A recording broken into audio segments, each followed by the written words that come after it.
welcome to Around the Console, where four men of differing appeal talk about Doctor Who unironically in what can only be described as semi-organised chaos. I am your host, apparently, and joining me tonight are Sheps, Bob, Suki and Craig as we review Shada, the Tom Baker story. So, lads, what did you think? Four men. Who's not a man? There's five of us. Four men join me in... Look at that! I wrote that literally 30 seconds ago. I heard you, John. It didn't register with me as a problem. Four men join me. Yeah, no, it's... I had four men join me the other day. No, hang on. Four men of differing appeal. That doesn't count Craig, who is very sexy anyway. Of course, darling. Thank you. So there you go. Yeah. Well, that was awesome, by the way, John. Literally 15 seconds worth of effort there. Nice. And the best 15 seconds ever, Amy. That was amazing. But yeah. Come on, Shada, what do you think, guys? Well, I have to say, I'm going to go straight into it. When Bob and you suggested this, I was most gutted. It's a bit like, how many times have I seen Shada over the years? It's been like King Kong. It's been remade so many times with different doctors and different versions that I was kind of getting a bit tired of it. But on saying that, I knew I'd love it because I do actually really love Shada. So it was a bit bittersweet. Getting ready to watch it was a bit of a slog, but watching it was a pure delight. That's nice. Well done, Craig. What about you, Bobster? Oh, I mean, like, it's the awesomest thing. I'm stuck for words because I probably that's a bit shit for a podcast, though, isn't it? Terrible for an audio podcast. Yeah, but for the YouTube, no, it's very special. I mean, for me, there's two things. We're very brief. It's a Douglas Adams script. The two things that my cousin Stephen got me into from a very young age was Hitchhiker's Guide to the Galaxy and Doctor Who. And the fact that this is written by Douglas Adams and was never seen on TV, it's just so special for them two reasons. But also, when you bought the VHS of Shada, you got the book, you got the link in narration, you got this whole thing that had never been seen by anyone in your hand, this massive thing. With the script, it was amazing. And then just to watch it now, because I have watched the animation version before, but I don't remember it. You know, the sort of end of it when it gets really animated, and it's just brilliant. And that little ending bit, I completely forgot about that. That was there. This was an absolute and utter delight. It's probably my favourite thing of Doctor Who I've watched in ages. You know, enthusiastic of being about the power of the Doctor and things like that. So not like you to be over the top with your effusive praise, Bob. Yep. So, yeah. Nice. All right, and Sheps. This is the first time I saw it with the animation. Before then, I'd seen it in bits, and I did have the book many moons ago because I loved Douglas Adams and collected everything he had. So when I watched it, I thought, oh, what's it going to be like with the animation interweaving? It works perfectly. If anything, it's so much enjoyable. They did something with the sound as well, because the sound seems all crisp and remastered. It sounds brilliant as well. Loved the menacing villain all the way through it. Tom Baker is on form with the writing. It's cheeky quips all the way through. Loved it. Can't say enough, really. Nice. Oh, always worth saying at the end of your little introduction there. What about you, Suki? My history with the Graham Williams era is pretty poor. Right? No, it's just this. In 1979, I was the leader of the Wolvian Hoovians of Wolverhampton, and when I was speaking, sorry, Suki. Have you all finished? Have you? I didn't say a word. Don't say all. I was sitting admiring your... Yeah, you are talking now, Craig. Just pointing that out. Oh, shut up. Go for it, Suki. Sorry. No, well, Graham Williams era has not been a favourite era of mine. I just didn't like the humour that they used to do, the really silly humour that happened during these sort of stories. Now, with Shada, I know it was a missing story, so I've never really gone out of my way to watch it. And when Bob picked it, I thought to myself, I don't really want to watch this era. I don't want to watch this story. Yeah, John. Okay, well, John's a sheep. He just follows you. Whoa, fighting. No, fair enough. No, fair enough. But yeah, so I thought I just don't want to watch this. And then so with this last few weeks, it's just been a bit busy getting it done. So I ended up having to watch the DVD right at work instead of pulling out the Blu-ray, so I didn't see the animation. And I watched the Tom Baker version where he narrates. Oh, it's nowhere near as good. I had before. Yeah, that's the version I saw. I'm disappointed. And I don't care. And I still didn't like the story that much. I just think it's just too humorous, too wishy-washy. There's a lot of padding going on. No. Whoa, let him have it. This is my opinion. Yes. And I'm sticking to my opinion. Right? It just smacks of Tom Baker being let off the leash. I'm gutted for you. If you look at if you saw the info text that was with there, a lot of this is just ad-libbed. And instead of sticking to the script, Douglas Adams' script, this is all done in rehearsals. There's a lot of stuff just added in rehearsals, a lot of jokes that just added, and it just sort of wound me up. Now that I've said it though, the story has got a lot of padding in it, and it just briefly tell us what you think. I don't care what. Briefly, you guys let me waffle all the while, so let me waffle. The story it's not that much neither. It's just a bit. He's trying to get all. It is. That's what I'm saying. Let him speak. There isn't that much going on, really. The first episode is them.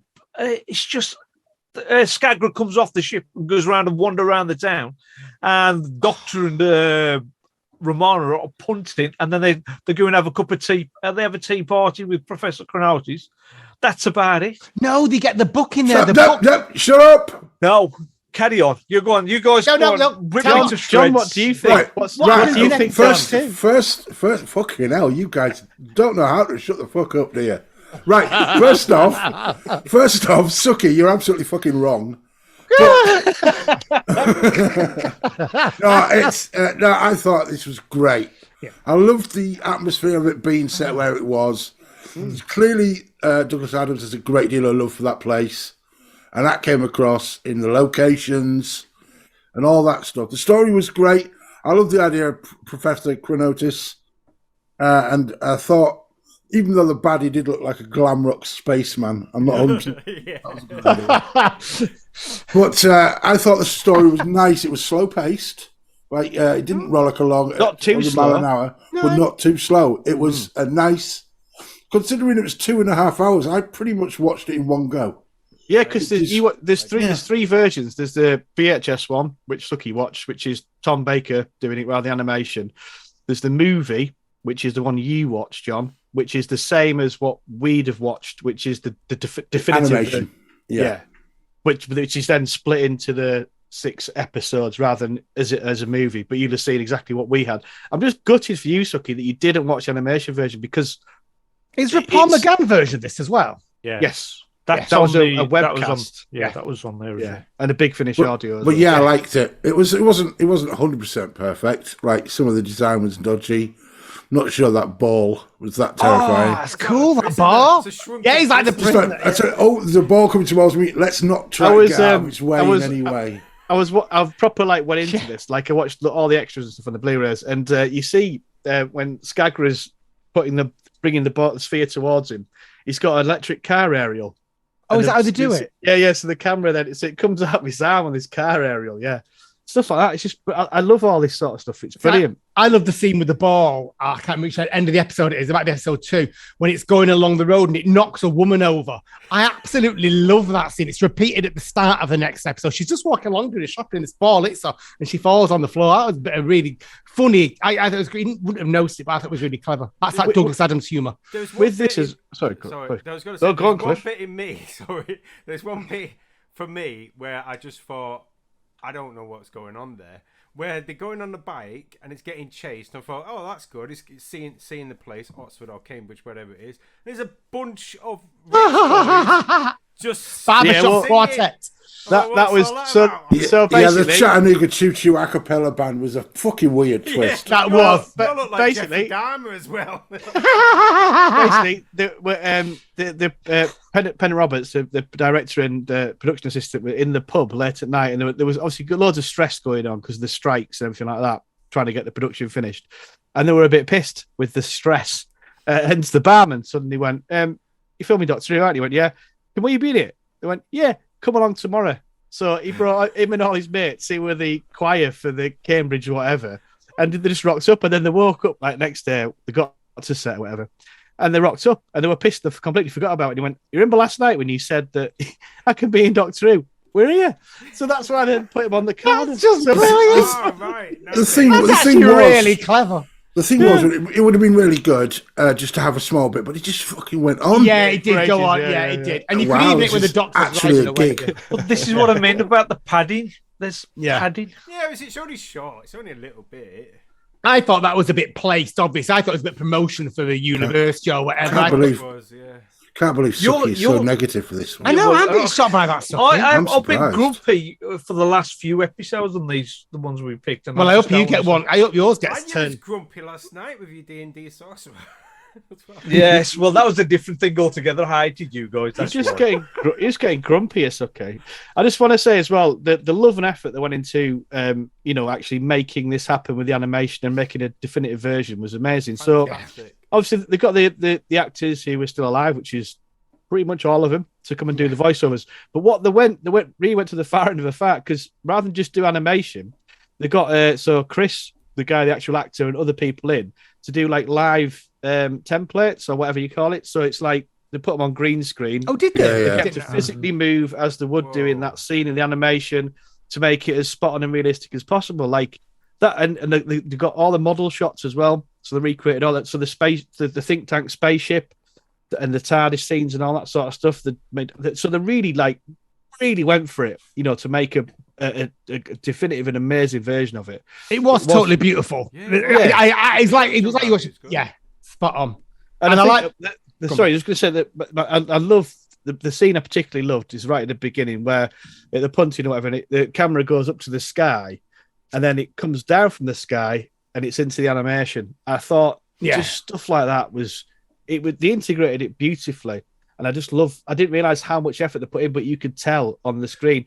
And having it, like I say, on the VHS, the Tom Baker version when I was younger, like I didn't really understand what was happening at the end because it's obviously quite a lot not there at the end. Yeah. And then to see the animated version and not really remember it this time, it was just great. I feel like I've really seen Shada now, and I completely forgot. I don't even know if it was there. The Tom Baker bit at the end. Yeah, when it was him then.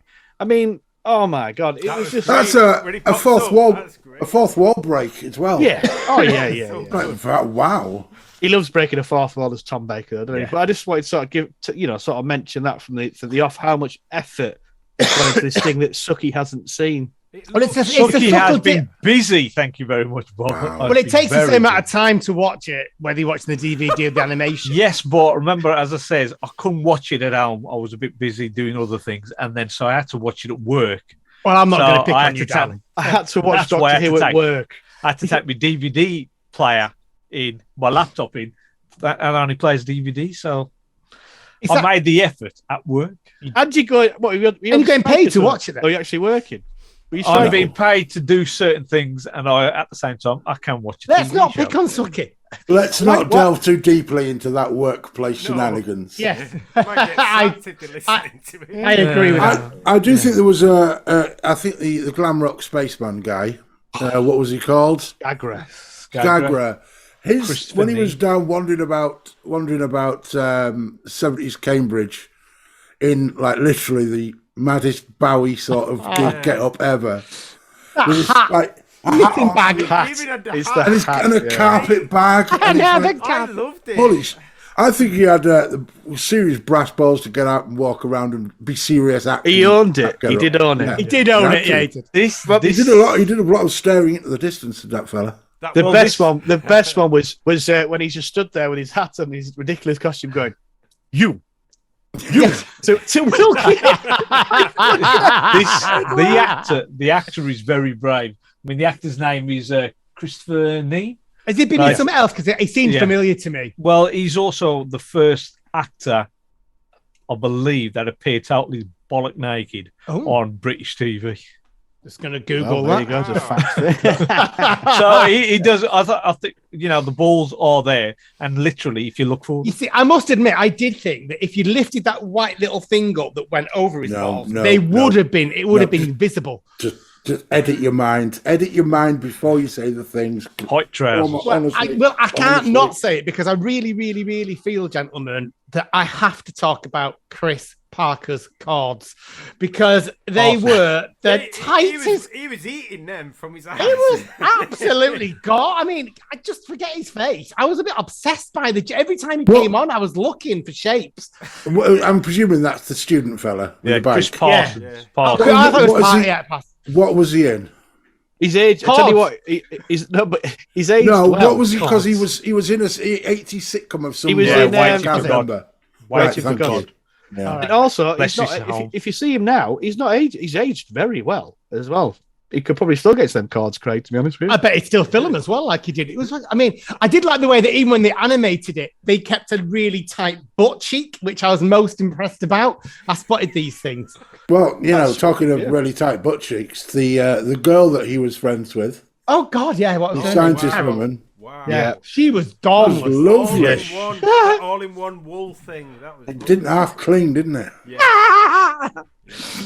when she lets her hair down, gotta keep it balanced with. We certainly do, gents. Yeah, with Craig's absolutely perversions, we've got to come in with some perversions of our There's nothing wrong with it of objectification. There is a bit where she finds the TARDIS, the room's a TARDIS, which I thought was great, and then instantly the video wobbles. She turns around and goes right over a table. Oh yeah, yeah. That was amazing. That was a paused moment. Wow, I wouldn't have admitted to that on live podcast, but the chemistry between Tom and Layla at this point was they full on in a relationship. Now, I thought that as well. Yeah. I got that feeling. Yeah. They were really playful. I thought they were partnered really well, and I thought she was really good in it. And I've never seen her in anything before that I was a mega fan of, but she did really well in this. Yeah, I think this is the best. She's the most natural in this because in things like Destiny the Dalek, she's quite stilted, and the same with. I think with this one, because it was a Douglas Adams script, there was immediate respect from both of them there because Tom and Lala think they're quite educated and all that artistic kind of thing. So because the script was there this time, which it wasn't in a lot of the Graham Williams stuff, they got a lot of investment from them, and they really enjoyed being with the actors who were with, because every actor in this is a decent actor, aren't they? Yeah. Quinotis was brilliant. I loved him. Oh, he was great. He'd be an amazing Doctor. I thought him and Claire would be an amazing. I thought doctor. He looked a lot like to me. He looked like Troughton in disguise. Yeah. He reminded me of Professor Travis actually from the Abominable Snowman thing. Oh, not for whichever the Yeti reminded me of him, the old guy. Yeah, well, this is the second time we've had to do it. Deadly Scary Story. Time Lash. He was in that.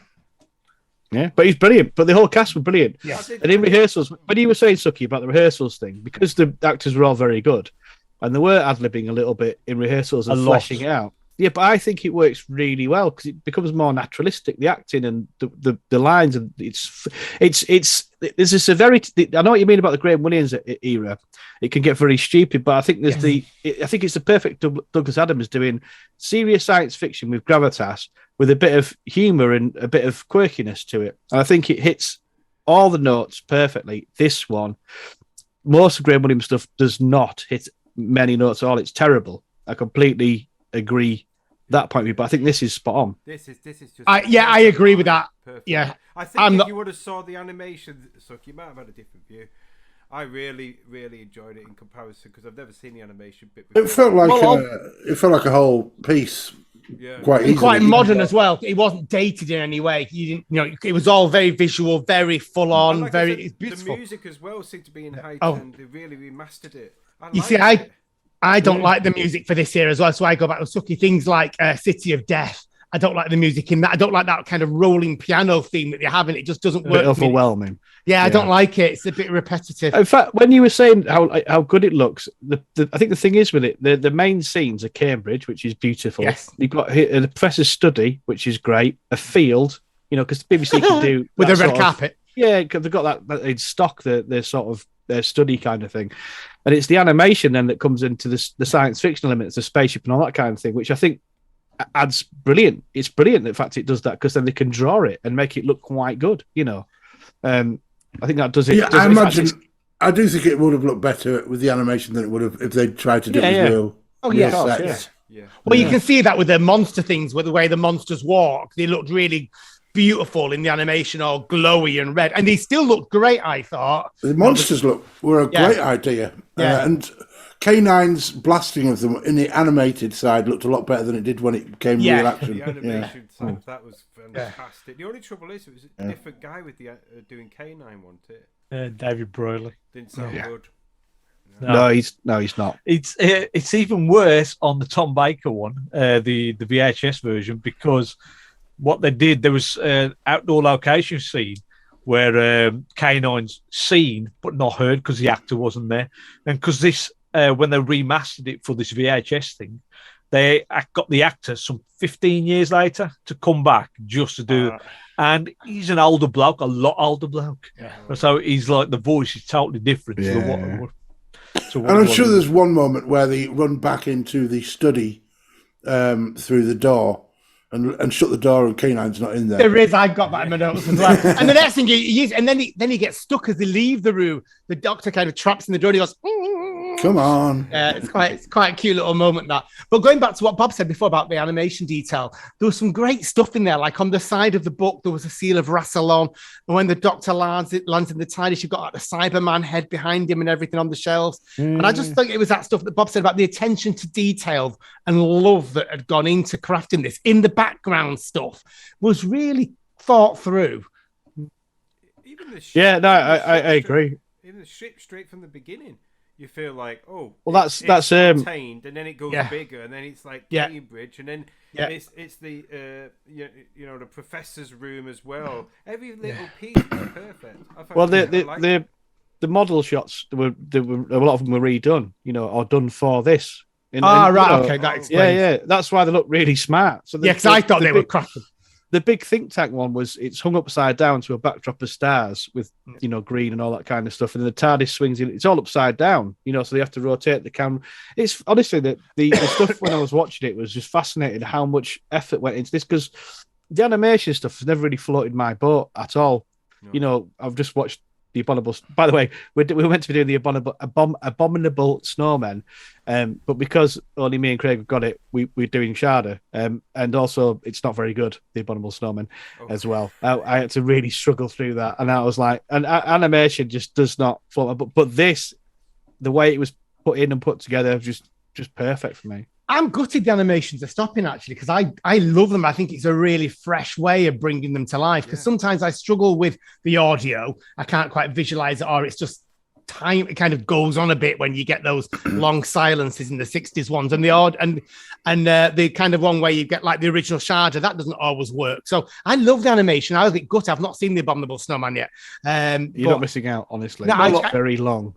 I did think 6 parts. Is it? 6 parts. I did think with the Disney deal that come through, if everything was going to go, all the classic was going to end up being on Disney Plus as well, then maybe they might decide to, fill in the gaps. But apparently, it's still sticking with BritBox. I can't imagine Disney on the old stuff. That's kind of quite a dated thing, isn't it? It's not like the original Star Wars. It's really dated when you go back to the Hartnell stuff. It's quite a brave move if they did. It's got limited appeal, though, hasn't it? Yeah, really, but Disney Plus have got stuff on there from the 1930s. And did I didn't realise that.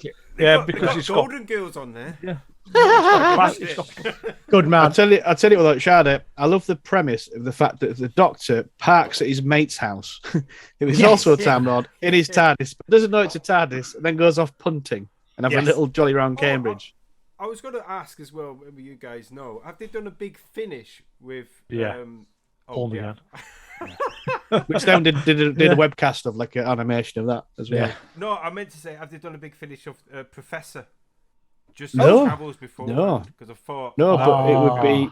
I mean, I've got to say that the mythology adds as well to the Time Lord canon or Doctor Who canons. Yeah. It's massive. You know, this prison planet that the Time Lords have made you forgot, and the fact that Professor Chronotis is Sally Haven, and you kind of get that little glimpse of him with the eyes initially with Claire when he's transferring over the knowledge to do what the repairs to his TARDIS, and then it transpires him later. But he's such a lovely old man that you can never believe he's a criminal, and he's not a criminal. He's trying to pass the gift that he, of passing his knowledge onto people. It's a gift, but the Time Lords deemed it to be a crime and put him in this prison. I thought it's a fantastic idea. I was thinking you could really expand on that. His life, I'd love to see that. Really no, definitely. Yeah, I don't think there will, because one of the things is that Douglas Adams doesn't like his estate doesn't like his stuff being done by other people, and they weren't pleased when I think the VHS copy came out because they didn't want it released, didn't want it shown anywhere. Right? Well, I hope they're happy with the definitive version, that most of us have watched, because it's something to be incredibly proud of. No, that wasn't a dig. I'm just saying, like, you really have missed out. It's not. It's something to be proud of. I have to say, there's so much of the original thing. If the animated bits were in it, and it was truly a missing pieces thing, there is such a lot of filmed actual content that is wasted. Yeah, I mean, it's like a long thing. I mean, it can't be more than like 15, 20 minutes of animated out of all of that. It's predominantly the last 2 episodes, isn't it? They're quite animated. Yeah.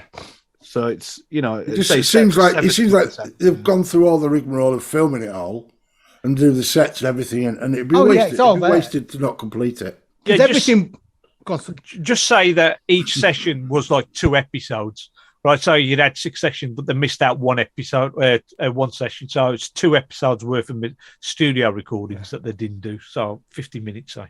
Because it is such a shame, because every single set was there, all the cast were there. It was literally just the time. That's all there was. And so we didn't see Skagwa's spaceship properly when he saw the prison bit and the invisible spaceship. That's a brilliant idea. Is that the Lego room? I quite like that with all the circles on the floor. Yeah. That's it.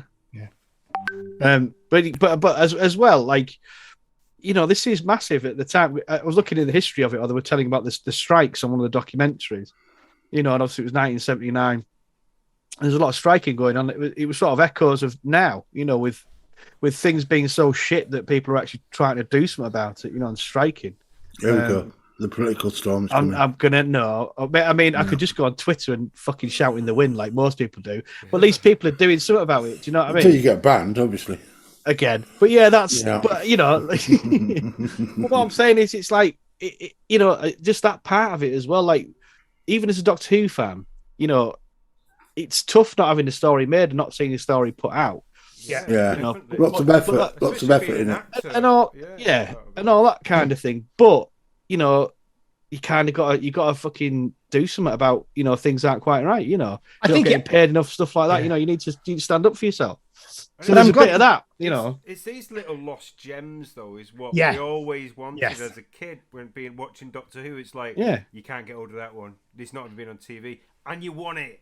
It's like, is it going to be good? Is it going to be good? And then I think it's been more special because because of this fact, because it was completed with love at a different time, because it's Douglas Adams as well, one of the most famous, like, I want to say comedy sci-fi writers, sci-fi writers, who is just writers. He's one of my friends' writers, and he's amazing. Like I say, I've loved Douglas Adams' work all of my entire life, and Doctor Who all my life, and this is just, to me, gels well. The perfect gel combination. Have you watched the Dirk Gently Holistic Detective Agency? Yep. Rob? Yes. Yep.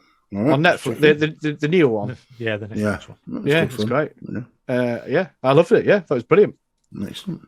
Very trippy, man. What I love about this is it always feels really original as well, because some Doctor Who stories, you've got your typical base under siege, you've got your kind of alien attack on it, but with this, I can't think of any other sci-fi story off the top of my head where it's about a book that needs transcribing, which is going to unlock something of history. It's just something really unusual. Well, carry on. That's it. It's just not. It doesn't feel run of the mill. It feels original. I know it won't be completely. You've got your usual kind of. Yeah, I'm trying to. I'm thinking. I thought you said you'd finished, and then you carried on again. Well, Carry on again. Go for it. It was like a prompt, John. You know, it's like a little intercession. I was waiting for a gap that there wasn't any. A gap with Craig. Yeah, I know. Yeah, I'm opening for you now, John. I'm giving you an opening. You can take it if you want it. All right, I'll take it now. No, I've got nothing Gently. to say. No, Skagra. The motivations for that bad guy. And his idea about the universal mind and things, that is great. Really clever. That is really clever. And you see the Douglas Adams mark all over that. Yeah. I was just And it's stuff like with the invisible spaceship, with the humour, particularly with the end when they're all sat around and the policeman comes in, and it's all just very Douglas Adams. I just love it. One of my favourite moments though is Wilkin. I love Wilkin. Yeah, he is good. What's he called? He played a kid or something, didn't he? But he didn't act for 10 years. Billy Bunter. He didn't act for 10 years. Is that Billy Bunter? Yeah, it was Billy Bunter. Yeah, wow. From the 1950s. Yeah, and but when he finds he opens a professor's door, when it's closed off, his face when he turns around. He's so cool and calm and collected throughout. You know, all this mad shit's going on. He's like, "Yes, sir. No, sir." And he's brilliant. That face when he turns around, I was like, it was so funny. And apparently what went on screen was the toned down version. But he went off he acted, did Billy Bunter for years, did 10 years as managing private drinking clubs in London. All right. Where he met Tom Baker. So these are the places where you go after the pubs, you know, till 2 or 3 in the morning, private members type thing. And he did that for 10 years. This was the first thing he'd done in 10 years when he came back, and obviously knew Tom Baker very well. And, you know, he said, it's lovely to be back and all this kind of thing. I just love the idea of these Soho private drinking clubs, you know, all together, these actors and artists. And I got a PG Woodhouse vibe from that character because it was like the feeling of just the ineluctably capable person that's not the boss. He knows everybody. Yeah. He's switched on. It's like, that's a really nice character, but you can see that's definitely something Jeeves and Worcesterry. Yeah, it was old school bureaucrat for me. The kind of, like you said, the one that knew everyone and kind of, there was all that. He knew all the dates. He was so knowledgeable what was going on when the doctor came back, and then the doctor just gave his bit of knowledge. In fact, that was something I put in my notes, how knowledgeable the doctor is in this story. He really, he doesn't, like in some of the more recent ones in the new series, the doctor kind of doesn't always save the day. But in this, it's his language, his knowledge, his tricking the computer. You get, I love that. And yet again, another Douglas Adams moment is that. Yeah, which eventually kills him, doesn't it? Yeah, if you, the logic twist is done in like loads of. It's done in Star Trek a bunch, but not with the same amount of craft and ingenuity as the Doctor did it. Just when the computer went, well, if you're dead, you don't need life support. And it was great. It was the voice. It was all of it. I was like, oh my god, this is savage. But I don't understand, because obviously that's the cliffhanger. And then Chris gets transported out with K9. I don't understand what makes Chris get transported out to enable the doctor to be saved, because the oxygen supply comes back on. Don't know if anyone else knows this answer. It just happens, doesn't it? Yeah, it just happens. He's sort of been looking for an answer, couldn't find it, because and they said I don't have a clue, and then it's because the only reason they're imprisoned is because the doctor was alive, but now the doctor's dead. There's no need for them to be imprisoned, so they're released because of the computer logic. Look at that! Well done there, John. Yeah. Thank you. It's the brains. John's taking your job, Sucky. No, I'm quite glad he is on this production. I'm quite is there anything you liked about it, Sucky? No, there's the end. The fact he was watching it at work. I don't know. What I thought was fantastic, though, which you don't really see in New Who, because they try desperately to appeal to every single market out there, is the Englishness of it. It was very like Inspector Morse, Jeeves and Worcester. Everything was in there, what you're watching. So if you was watching it in America, you probably bloody love it, wouldn't you? Be watching it's quintessentially... this is great. It's quintessentially English. The obsession with tea. Downstairs type thing, what they love. So it's perfect. Everybody having tea all the time. Yeah. Oh my god! How many sugars? I like that. And then when they repeat it about 3 or 4 times. I liked that. It was funny. Catchphrase was funny. Yeah. And when he's there in his little kind of his pajamas when he comes back and he's got his little hat on, that was really sweet. Yeah, it's all it is very quintessential. Books and. I love the way he changed though when he kind of became Sally Irving after he came back, after Claire made him come back for notice, and he was proper serious. And you were like, it put you on edge because you were like, you were a nice little friendly old doddery man who had a bad memory, you know, stuff like memory like a. Oh, that was good. I like that. See, you know, stuff like that, and then get into why. Yes, young Parsons, and then you remember like all them lines were brilliant and delivered so well. I loved it. Suki hates it, doesn't he? Suki does hate it. I don't hate it. It's just I just now like the humour and the silliness of the whole story, and that's what I thought it was. I think it just scrapes through on this one. I do actually agree with this season that it is too much like that. But on this one, apart from this one, I think this one just pulls it through. It's a shame. And City of Death. Yeah, and City of Death. I don't like City of Death massively. I don't like that. No, Douglas Adams began into it. So have I watched City of Death? Yeah, we watched it a while ago. It's the one with Paris where you've got the Jaggeroff and Mona Lisa. Please, as well. Yeah. No, cool. Yeah, lovely. Well, it seems like we've come to a natural conclusion to this conversation. So I want everybody to give me a couple of words to sum up their feelings about this episode and any last thoughts they might have. Go, Bob. It was a complete treat. And it was like watching something I've seen a few times before from the VHS, watched it a lot, and read the scripts and everything like that. But to see it properly and be alert when I was watching it, the animation I feel like I've seen Shada. The little, treat of Tom Baker at the end was brilliant. It's been one of the best things I've watched in ages, particularly of the classic stuff. And I always enjoy Doctor Who, but it was special. It was very special. Very special. Words? Yeah, nice. Very special. Okay. There you go. Excellent. Chips. I thought it felt like to me when I watched it, like I'd never seen it before, even though I said I watched the older version. It felt new. It felt like I've just found a little gem, and I really was engrossed watching it. I watched a full 2 hours all at once.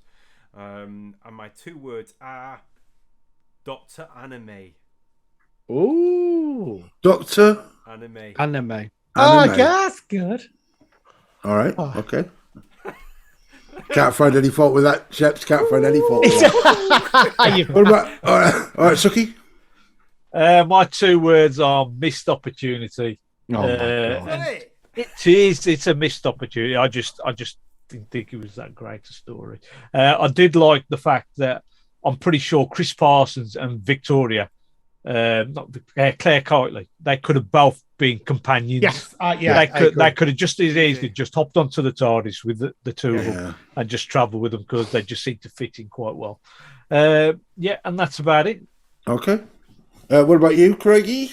Well, this time I'm hopefully looking forward to reviewing something that I haven't seen so often, but it did feel fresh, even though I've seen it a lot of times. The end bit particularly had blurred from my memory. The first couple of episodes, the sphere and running around and the little monsters and all that, big monsters, that was all very familiar. But the last 2 episodes are kind of blurred, so it did feel fresh again. And I'm going to go the opposite of Suki. So my 2 words were originally, and I still are, not missed opportunity, but missing gem. Yeah. Sorry, I forgot to say something. So there's the scenes in it which they put in the 5 Doctors originally. The punting scene at the beginning. Yeah. I always have in my head that the music, and then the triangle coming behind him. Every time I watch it, I can't get it out of my head. Yeah, you know, also it's just there ingrained. And the alleyway bit as well. As well, yeah, when he's underneath the fence and that's just silly. That one. Yeah, that was just silly. Oh, it is, but but it's that 5 Doctors thing, and all I'm thinking at that time is, where's the triangle? It's not there, and obviously it's a different thing. Sorry, that's me. Well, for my 2 words, obviously quintessential English would seem to fill the right slot. But I would say that when I was watching it, I got a curious feeling that I'd seen it before. And I realised that this is exactly the era that are my first memories of Doctor Who.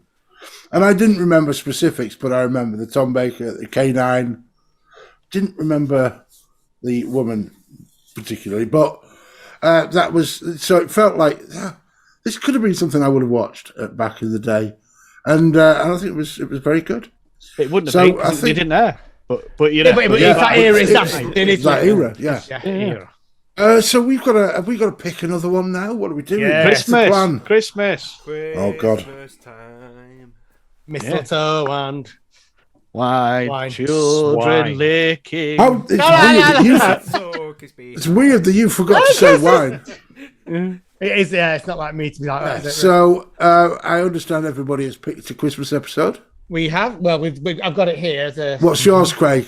I'm going to go with the snowman or snowmen. If it's snowmen. All right, lovely. Sheps? Mine was snowman as well. I know. I'm hoping everyone does. I keep my fingers crossed when you said it. Mine was the Christmas invasion in readiness for next year. Oh, God. Okay, Bob. Snowman. Well, again. I'm gonna pick Christmas Invasion because fuck you all. I want to back Suki on this one. Right, let's roll. Oh, this is exciting, isn't it? D6 coming right up on my little app. It's 5. It's Craig. The snowman. Yeah. Bullshit. I call bullshit. He's not seen the episode yet. It's Bonko the Dwarf. You can check my history on D&D Beyond, John. Yeah, I will. All right. All my dice rolls.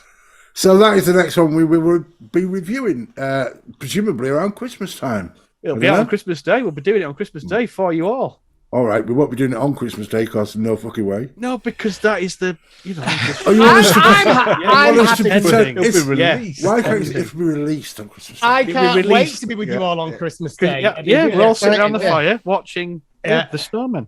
Yeah, I can't wait. All giving each other a little hand job. That's how we do it. Christmas, isn't it? Right in a stocking. I'll need a big hang down there. Santa's sack.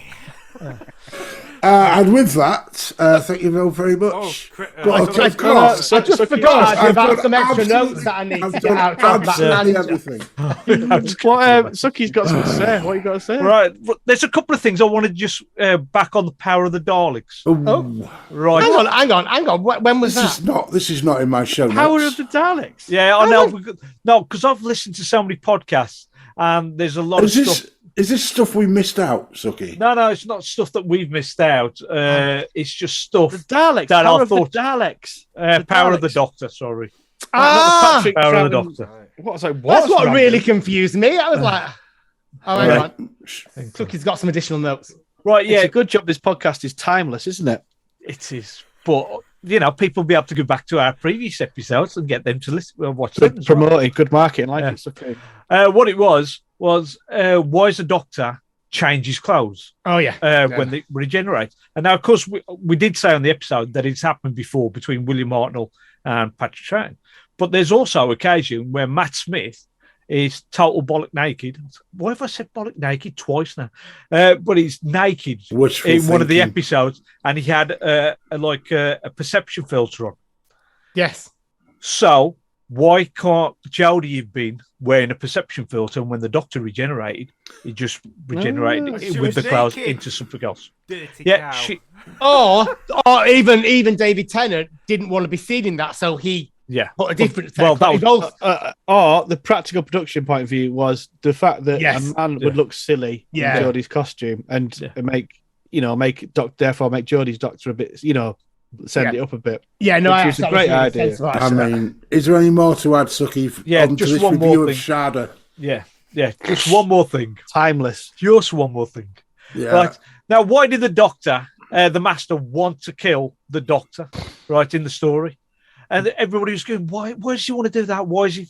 It's because the Doctor has endless regenerations. Why does he want to be the Master? Yeah. Right, she's got endless regenerations. So instead of trying to take the power off her, which he might not have been able to do, and he's already destroyed Gallifrey, he creates a whole cyber planet to perform what he could have done on Gallifrey, and then he becomes a Doctor, so he's got the endless regenerations. That's what I've been thinking about for the last few weeks, listening to other people's podcasts, because they're all going, but why did he want to be the Doctor? It's because the Doctor has endless regeneration. If you'd not have been listening to those podcasts, you could have watched the animated Shada instead. Yeah, but you could also have, while I'm listening to other podcasts, I can actually do other work. Well, I'm going to put this out. I'm going to put this out as an extra. Yeah. Honestly, guys. I've just seen John's picture. It looks like he's got his arm around. It looks like he's got his arm Yeah. Well, But the thing is, though, that's thank you good for stuff. adding that onto this podcast about the last podcast, Which I'm going to make a bonus podcast. No, don't do give them that. the You It's oxygen. only of about 3 publicity. minutes long. Yeah, just bang it out. What I now? mean, you could have just tweeted that, Sucky. But no, thank you for that. Yeah, but I don't get the He's been reach as saving much that as for on the weeks, podcast. No, okay. I liked it though. I did like. I did like it. Thank you, Dan. Is there anything about Shada you'd like to add, or do you want to wait till the next one before you? Gerald Campion has a history with William Hartnell in that he appeared in the very first Carry On film called Carry On. Excellent. Right. Okay. And he was the porter. Any more? No, that's it. You carry on. All right. Just end the episode, John. What are you hanging around for, man? Oh my god! Come on. Wow. I ain't got don't all know why day. I've been so angry, but we're not going to fucking end it now. Grumpy, isn't it? No. Are you all right? Are you all right, Suki? What is it? No, all no, right? really, I'm just knackered and bored and whatever. Oh, you're bored with us? How can you be No, bored, I'm bored with this Oh my story. God. How offensive is that? He's bored. Jeez. Bored with the story. Yeah. Well, what do you want to That's talk why about I'm- instead, That's why he darling? keeps talking about other stories. And with the power invested in me as host, I'm going to bring an end to this fucking podcast. Thank you very much for listening. Hey, We'll thank see you you. all in the next one. Bye. John, well done. Grumpy.